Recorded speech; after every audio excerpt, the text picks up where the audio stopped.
My question is, again, you're one of the best communicators that I've ever listened to. If I could be half as good at you, or at communicating as you are, I would be set. How can I teach myself to do that? Practice. You know, really, like, well, there's a couple of things. It helps to read a lot. It really helps to write. So if you want to make yourself articulate, which is a very good idea, then not only should you read, but you should write down what you think.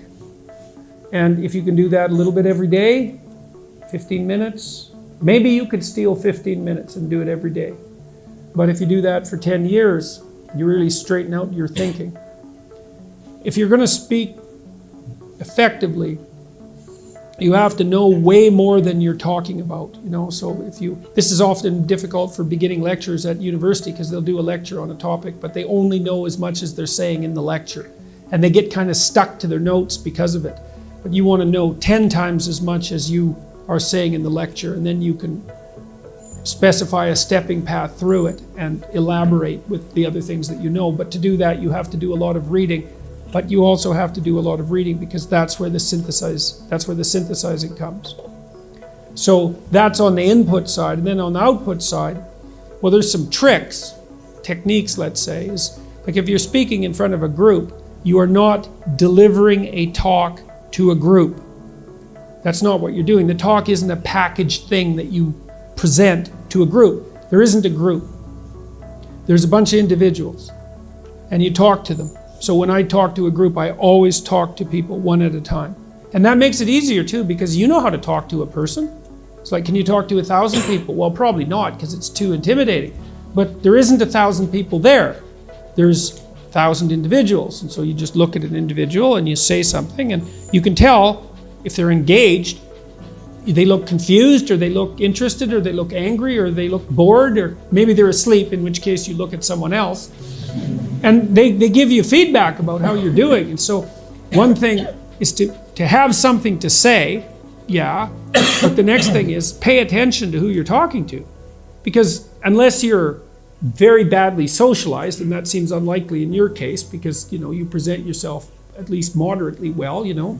And, well, I mean, I don't know you very well, but on first sight, you know, you're doing fine. So the probability that if you pay attention to the individuals that you're talking to, that your natural wealth of social skill will manifest itself is extremely high. And so you don't deliver a talk to an audience. That's a really bad way of thinking about it. You're actually engaged in a conversation with an audience. Even if they're not talking, they're nodding and shifting position and, you know, looking like this, or you can pull all that in and use it to govern the level at which you're addressing the entire audience. So the last thing I would say is, well, having the aim to be a good communicator is a good start. And you think, well, I could buttress that to some degree. This is the whole point of a liberal education. There isn't anything that you can possibly do that makes you more competent in everything you do than to learn how to communicate. I don't care if you're going to be a carpenter. I mean, being a carpenter, by the way, is very difficult, especially if you're a good carpenter. But if you're good at communicating as a carpenter, you're like 10 times better as a carpenter. So, and this is something that the liberal arts colleges, I think, I don't know if they've forgotten it, but they don't do a very good job of marketing. It's like, well, what's the use of a bachelor's degree, a Bachelor of Arts? It's like, well, you can think, you can write, you can speak, you've read something. It's like the economic value of that is incalculable. The people that I've watched in my life who've been spectacularly successful they have skills. Clearly, that's a minimum precondition. But they're also very, very good at articulating themselves. And so whenever they negotiate, they're successful. Well, that's kind of like the definition of success in life, right? You negotiate and you're successful. It doesn't mean you win.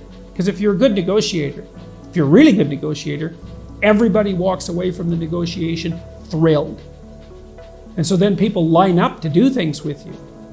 That's all dependent on your ability to communicate. So practice.